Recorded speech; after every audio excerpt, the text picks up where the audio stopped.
కుంభం వారికి కనుక చూసుకున్నట్లయితే ప్రధానంగా ఇక్కడ ఈ కుంభరాశి వారికి శుక్రకేతువుల యొక్క సంబంధము సప్తమ స్థానంలో ఉంటుంది. మీకు చతుర్థ భాగ్యాధిపతి అవుతున్నాడు శుక్రుడు.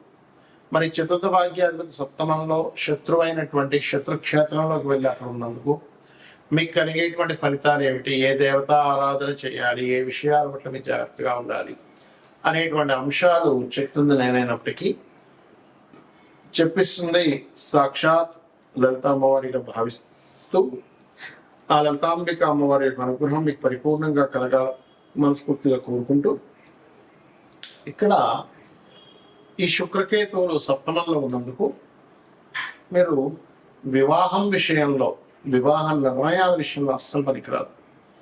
సాధారణంగానే ఇప్పుడు మీకు ఎన్నో నెలల నుంచి 9-10 నెలల నుంచి రాశిలో రాహు సప్తమంలోకి వెళ్తూ ఉన్నాడు.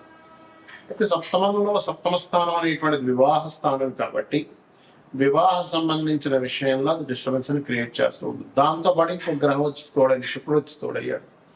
శుక్రుడు సహజంగానే వివాహానికి కారకుడు కాబట్టి వివాహ నిర్ణయాలు జూలై 5వ తేదీ నుంచి ఆగస్టు 1వ తేదీ వరకు తీసుకోకపోవడమే మంచిది.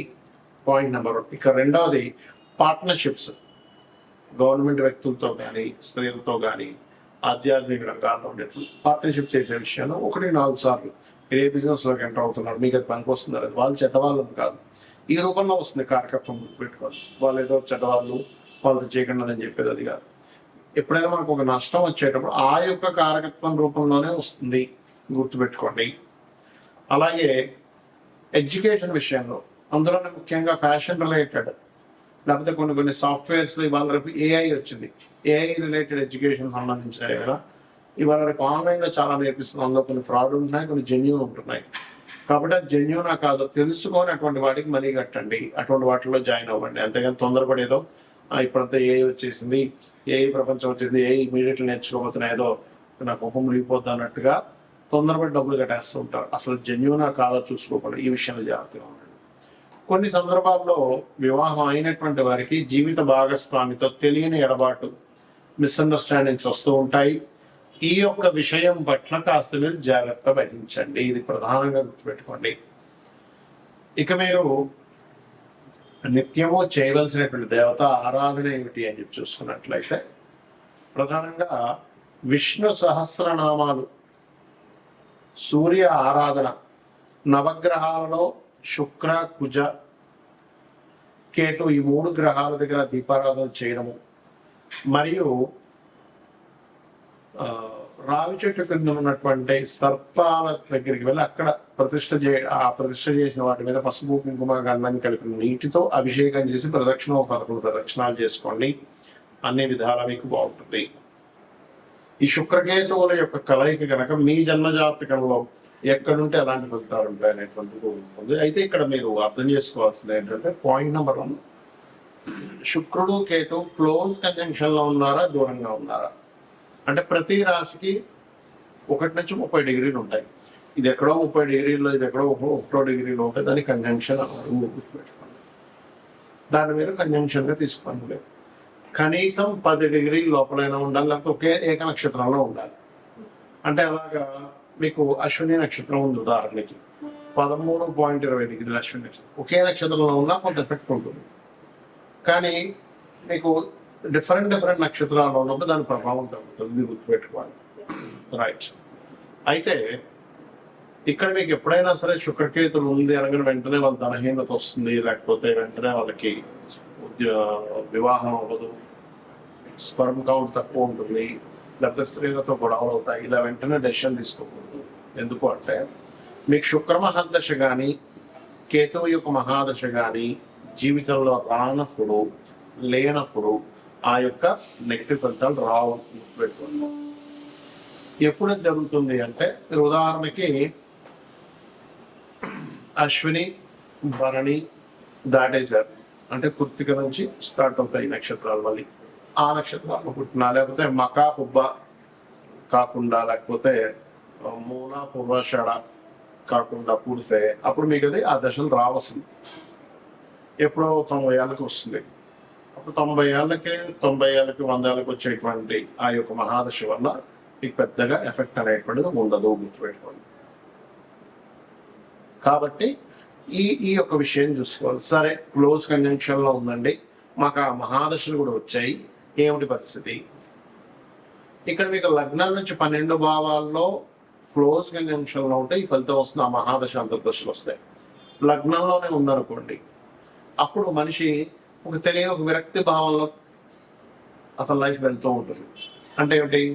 పెద్దగా దేని మీద ఇంట్రెస్ట్ లేకపోవడం. ఎందుకంటే శుక్రుడు అంటే భోగాలు, కేతు అంటే కటింగ్, భోగాల మీద పెద్దగా ఆసక్తి లేనటువంటి జీవితాన్ని గడుపుతూ ఉంటాడు. కాకపోతే అతను అదే జీవుడు గనక లక్ష్మీ గణపతి ఆరాధన, అమ్మవారి యొక్క ఆరాధన కనుక చేస్తూ ఉంటే ఖచ్చితంగా బాగుంటుంది. అవన్నీ కూడా తొలగిపోతాయి. అదేవిధంగా 2వ స్థానంలో ఉంది ఈ కాంబినేషన్, అంటే శుక్రుడు కేతు కలయిక 2లో ఉందనుకోండి, క్లోజ్ కంజంక్షన్ లో మీకు ఆ మహాదశలు అంతర్దశలు నడవాలి. అయితే ఇక్కడ మహాదశ ఎప్పుడో ఉన్నా, లేకపోతే మహాదశలు అంతర్దశలు అయిపోయినప్పుడు దీని ఫలితం పెద్దగా రాదు. ఉన్నప్పుడు మీకు ధనస్థానంలో ఉంది కాబట్టి ధన విషయంలో ఆ యొక్క పర్టికులర్ ఇయర్స్ లో, ఆ యొక్క సమయాల్లో ధనం ఎవరికైనా ఇచ్చేటప్పుడు కానీ తీసుకునేటప్పుడు కానీ చాలా జాగ్రత్తగా ఉండాలి. కుటుంబ సభ్యులలో స్త్రీలతో కొద్దిగా జాగ్రత్తగా వహించాలంటే వాళ్ళతో మాట్లాడేటప్పుడు ఏదైనా సరే కాస్త ఈ యొక్క విషయాల పట్ల జాగ్రత్త వహించాలి. ఇక 3వ భావంలో ఉందనుకోండి శుక్రకేతువు, క్లోజ్ కంజంక్షన్ లో మహాదశ అంతర్దశ నడిచేటప్పుడు మీరు సిబ్లింగ్స్ తో లేదా మధ్యవర్తిత్వంగా ధనం ఇచ్చే విషయంలో ఒకసారి మీడియేటింగ్ చేస్తూ ఉంటారు. అటువంటి విషయాల పట్ల ఇబ్బంది వస్తుంది, గుర్తుపెట్టుకోండి. అలాగే 4వ భావంలో ఉంది, ఆ సమయంలో మీరు వాహనం కానీ గృహం కానీ కొనుక్కోకూడదు, మీ పేరు మీద కొనకూడదు. సర్వసాధారణంగా కేతువు 4లో లెక్కి శుక్రుడితో ఉంటే వీళ్ళ పేరు మీద అసలు సైకిల్ కూడా ఉండకూడదని చెప్తారు ఎవరైతే. ఎందుకంటే వాహనము గృహము వచ్చినప్పటి నుంచి వీళ్ళ కష్టాలు ప్రారంభమవుతాయి, మళ్ళీ అవి అమ్మేసేదాకా కష్టాలు పోవు. కాకపోతే వీళ్ళు ఎవరైనా వీళ్ళ జీవితంలో వీళ్ళ తాతముత్తారు కదా ఇతనే కానీ అమ్మవారి ఆలయాన్ని కనుక కట్టించినట్లయితే ఆ దోషం వీళ్ళకి వర్తించదు. ఎందుకంటే అది ఆ రూపంలో యోగంగా మారింది. కొన్ని పనులు మనం చేసేటువంటి యోగంగా మారుతాయి, కొన్నిసార్లు దోషంగా మారుతూ ఉంటాయి. పంచమంలో ఉన్నాడు, ఉదాహరణకి ప్రేమ వ్యవహారాల విషయంలో జాగ్రత్తగా ఉండాలి. అంటే లవ్ అఫేర్ వల్లే వీళ్ళ మనసంతా పాడడం కానీ వీళ్ళకి డిస్టర్బెన్సెస్ అవ్వడం కానీ జరుగుతూ ఉంటుంది. షష్టమంలో ఉన్నాడు అనుకోండి, శత్రువు స్త్రీ మూలకంగా శత్రుత్వం ఏర్పడుతూ ఉంటుంది. సర్వసాధారణంగా శుక్రుడు 6లో ఉన్నా స్త్రీ మూలకంగా శత్రువు ఏర్పడుతూ ఉంటుంది. కాకపోతే కేతువుతో ఉన్నప్పుడు మరింత ఎక్కువ ప్రభావం చూపిస్తూ ఉంటుంది. దీన్ని ఒక రకమైన సర్పదోషం కూడా అంటూ ఉంటారు.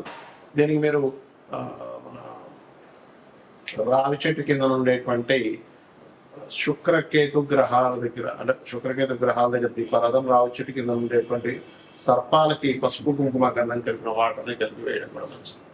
ఇక సప్తమంలో ఉంది, వ్యవహారాల విషయంలో ఇబ్బందులు వస్తాయి, దూరంగా ఉండడం. సమ్ టైమ్స్ ఒక్కోసారి ఏమవుతుందంటే సప్తమాధిపతి బాగున్నాడు అనుకున్నప్పుడు దూరంగా ఉండడం, ఈయన ఏదో విదేశాలు వెళ్ళడం, లేదా ఆ అమ్మాయికి ఏదో విదేశీ ఛాన్సెస్ రావడం, ఇలా ఎడబాటుంది. అష్టమంలో కనుక ఉన్నట్లయితే శుక్రకేతువులు తాతగారి ఆస్తి విషయంలో ఇబ్బందులు ఉంటాయి, తాతగారి ఆస్తి వీళ్ళు తీసుకోకూడదు. భాగ్యంలో ఉంటే తండ్రి గారు మంచి భక్తి మార్గంలో వెళ్ళడం జరుగుతూ ఉంటుంది, లేదా తండ్రి గారితో అప్పుడప్పుడు ఎడబాటు ఉండడం జరుగుతుంది, లేదా తండ్రి గారికి కొన్ని మ్యాటరల్ ఇష్యూస్ జరిగి ఉంటాయి, ఇలాంటివి జరుగుతూ ఉంటాయి.